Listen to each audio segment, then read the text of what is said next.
got my food. So basically, this is what happened. I was gonna get Wendy's, but then I didn't realize how close it was, and I was already waiting in the drive-thru, and I didn't have my order ready to order yet. So I was like, oh, well, I'm just gonna go use the bathroom at Chick-fil-A and then come back. So it was the worst mistake I made. I should have just went inside at Wendy's, and it would have been simpler for me. Not only because of traffic, but because what ended up happening was there was some huge girls softball team that I guess is traveling through this area. So there is this huge bus that I see, and I'm like, I wonder what bus that is, because school is not currently in session. Why is there this huge school bus? And basically they parked across from Chick-fil-A, so I wasn't thinking about it, concerned about it. But then they end up coming. I'm gonna park in this cocoon here so I have shade. They ended up coming across to Chick-fil-A. So I had finally gotten to Chick-fil-A, parked my car, and I'm about to just, get in, and a big group of all of these girls are trying to walk into Chick-fil-A from across the street. I'm like, oh my gosh, I chose the worst time. And also, I really just wanted to use the bathroom. So I was like, I hope I get there before they do, which I do. But as I'm using the bathroom, all of these girls are coming in, talking about, oh, I need a change. And apparently one of the stalls, thankfully not the one I was in, didn't have toilet paper. But then it felt like I had to wait for all of those people to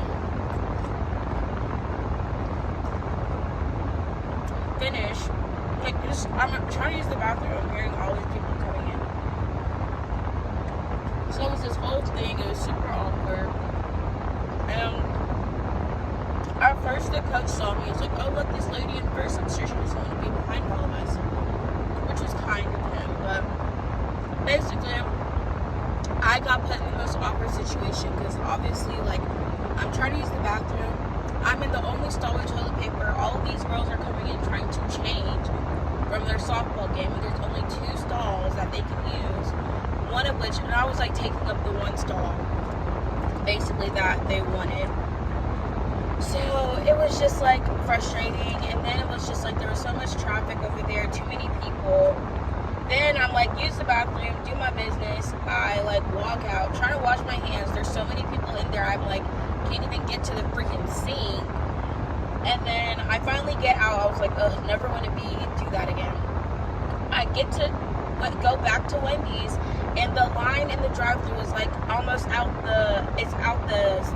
on the street.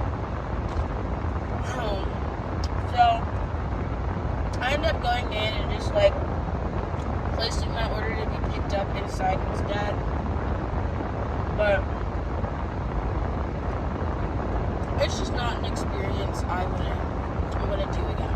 So yeah, I got my Wendy's. We're gonna eat in my car and chill. I am starting to feel overwhelmed just slightly because I'm realizing there's way more that goes into managing a classroom and being a teacher than people think. It's a lot of work, y'all. It is a lot of work, but I'm hoping and praying I will get the hang of it eventually, but there's a really big learning curve I'm going to be on. Most of the people that I am working with or trading with already have classroom experience, which I don't have, so it's they're coming in with a lot more knowledge than I am. Now obviously they're still not certified teachers, which is why we're all doing this program, but it's a lot to learn, it's a lot to understand, and I am starting to feel overwhelmed, but I'm not going to stress myself out. You don't know what you don't know, and you have to learn somehow. I feel I'm going to learn probably mostly from once I'm in school job, you have to like learn things and learn as you go, basically. But it's like the program is getting me prepared for that, but at the same time, I'm like realizing, oh my gosh, there's so many things I don't know. So it is a little overwhelming, but we're hanging in there. And I was talking with this other girl who was at Wendy's from my training class. She was saying how she just started last year. It's a lot